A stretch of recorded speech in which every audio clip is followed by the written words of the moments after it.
민수기 3장 1절서부터 13절 말씀 우리 함께 읽겠습니다. 여호와께서 시내 산에서 모세와 말씀하실 때에 아론과 모세가 낳은 자는 이러하니라. 아론의 아들들의 이름은 이러하니 장자는 나답이요 다음은 아비후와 엘르아살과 이다말이니 이는 아론의 아들들의 이름이며 그들은 기름 부음을 받고 거룩하게 구별되어 제사장 직분을 위임받은 제사장들이라. 나답과 아비후는 시내 광야에서 여호와 앞에 다른 불을 들이다가 여호와 앞에서 죽어 자식이 없었으며 엘르아살과 이다말이 그의 아버지 아론 앞에서 제사장의 직분을 행하였더라. 여호와께서 또 모세에게 말씀하여 이르시되 레위 지파는 나아가 제사장 아론 앞에 서서 그에게 시종하게 하라. 그들이 회막 앞에서 아론의 직무와 온 회중의 직무를 위하여 회막에서 시무하되 곧 회막의 모든 기구를 맡아 지키며 이스라엘 자손의 직무를 위하여 성막에서 시무할지니 너는 레위인을 아론과 그의 아들들에게 맡기라. 그들은 이스라엘 자손 중에서 아론에게 온전히 맡겨진 자들이니라. 너는 아론과 그의 아들들을 세워 제사장 직무를 행하게 하라. 외인이 가까이 하면 죽임을 당할 것이니라.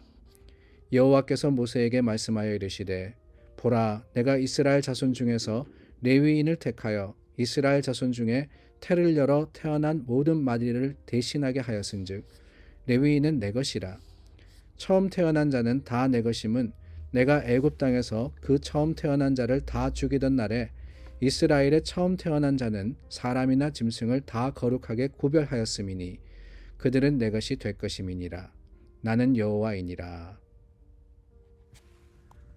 우리 다시 한번 하나님의 말씀 앞에 섰습니다. 주님께서 주시는 말씀으로 새 힘을 얻고 오늘도 승리하는 우리 모두가 될 수 있기를 바랍니다.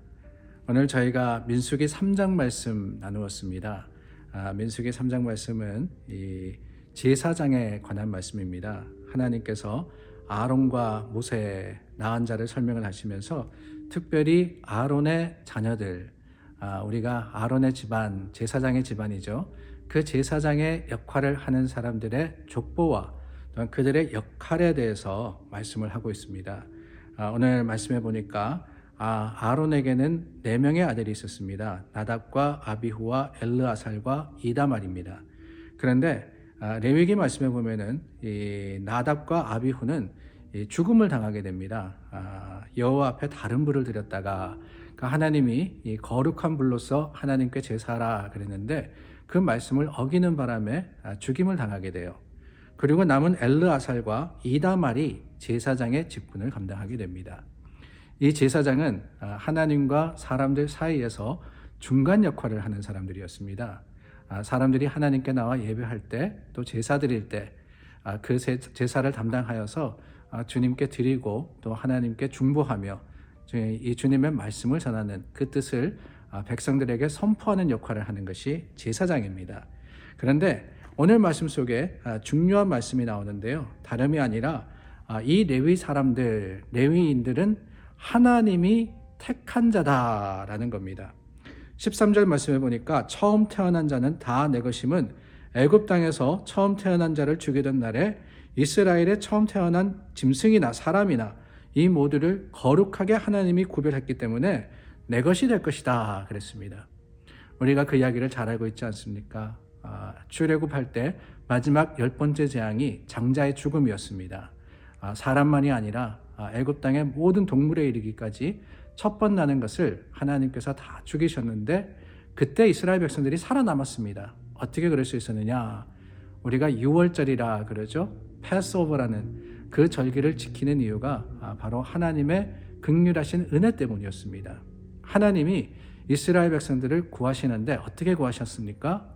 어린 양의 피를 문설주와 또한 문기둥에 바른 그 집은 죽음이 뛰어넘겠다, 패스오버한다.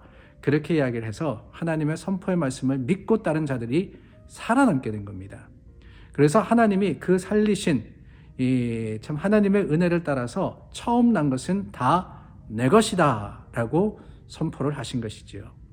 그래서 오늘 말씀 아론의 자손들, 그 제사장들의 집안, 레위 집안이라고 합니다. 그 집안이 바로 하나님의 이 온전한 것, 하나님의 백성으로서 들려 쓰임 받게 된 것이지요.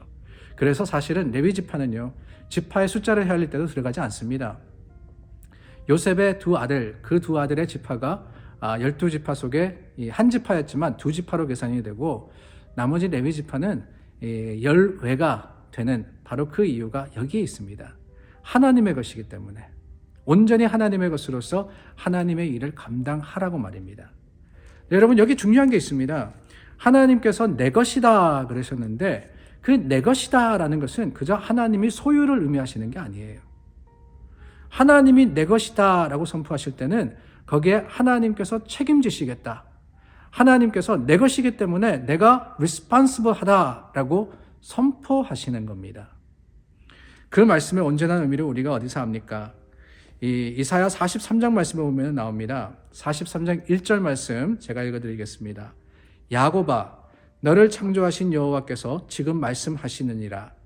이스라엘아, 너를 지으신 이가 말씀하시느니라. 너는 두려워하지 말라. 내가 너를 구속하였고 내가 너를 지명하여 불렀나니 너는 내 것이라. 내가 너를 지명하여 불렀나니 너는 내 것이라. 하나님께서 오늘 이 말씀을 주시지 않습니까? You are mine. 너는 내 것이라. 아론의 자손들, 그 레위 지파에게 하나님께서 그들은 내 것이다 라고 하신 것처럼 오늘 저와 여러분들에게 거룩한 제사장으로 부르신 우리를 하나님은 내 것이라고 선포하십니다. 근데 놀라운 것은요, 이 이사야 43장 말씀, 그 43장 1절을 지나서 2절 3절에 보면은 하나님께서 내 것이기 때문에 어떻게 하겠느냐, 내 것이기 때문에 내가 책임진다고 선포를 하고 계세요. 네가 물 가운데로 지날 때 내가 너와 함께 할 것이다. 강을 건널 때 물이 침몰하지 못할 거고, 불 가운데로 지날 때 타지도 않을 것이며 불꽃이 너를 사르지도 못하리라. 왜 그랬습니까? 대저 나는 너의 여호와라. 나는 너의 여호와라. 이스라엘의 거룩한 이요 구원자임이라. 하나님이 우리를 택하여서 하나님의 것 삼으셨기 때문에 하나님은 우리의 편이 되어주시고 우리를 지켜주시는 겁니다. 레위 백성들, 하나님의 일을 한다라는 것은 특권이었습니다. 하나님께서 택하셨기 때문에 하나님의 것이 되었습니다. 그 하나님의 것이 된 하나님의 사람을 주님은 지키시고 이끄시며 또한 보호하실 뿐만 아니라 들어 세워주시는 거예요. 이 얼마나 놀라운 사랑이며 얼마나 큰 축복입니까? 여러분, 하나님이 오늘 저와 여러분들을 향해서 선포하십니다. 너는 내 것이라고 말입니다. 믿으십니까? 하나님이 우리를 하나님의 것이라고 선포하셨어요. 그렇다면 세상에 무엇이 우리를 틈하며 세상에 무엇이 우리를 넘어뜨리며 세상에 어떤 것들이 우리로 하여금 실망하게 하고 좌절하게 할 수 있겠습니까? 하나님이 우리 편이신데 말입니다. 여러 가지 어려움이 있다 할지라도 없지는 않아요. 이 이사야 43장 2절 말씀, 물 가운데로 지난다 그랬습니다. 강을 건넌다 그랬습니다. 불 가운데로 건넌다 그랬어요. 그런 상황이 없다 그러진 않았습니다. 하나, 여전히 우리의 편이신 하나님께서 저와 여러분들을 지키시고 지키시는 하나님이 우리의 편이 되어주실 때 우리는 반드시 세상을 이기고 반드시 어떤 어려움이든 그 어려움 속에서도 하나님의 것으로서 주님께 영광 돌리는 믿음의 사람들이 되리라 믿습니다. 사랑하는 여러분, 오늘 그 믿음 가지고 하루를 시작하십시오. 그 믿음으로 승리하십시오. 하나님의 거룩하심으로 하나님께 담대히 나아가시는 믿음의 사람들이 다 되시기를 간절히 소망합니다. 기도하겠습니다. 참 좋으신 하나님, 우리를 택하시고 부르셔서 하나님의 것 삼으심을 감사드립니다. 우리는 하나님의 사람입니다. 우리는 하나님의 교회입니다. 세상에 그 무엇도 틈타지 못함을 확신합니다. 오늘 그 믿음 가지고 승리하게 하여 주시옵소서. 예수님 이름으로 기도드립니다. 아멘. 사랑하는 여러분, 하나님 여러분 택하셨습니다. 여러분 하나님의 것입니다. 두려워하지 마십시오. 염려하지 마십시오. 믿음으로 승리하시기를 주님의 이름으로 축원합니다.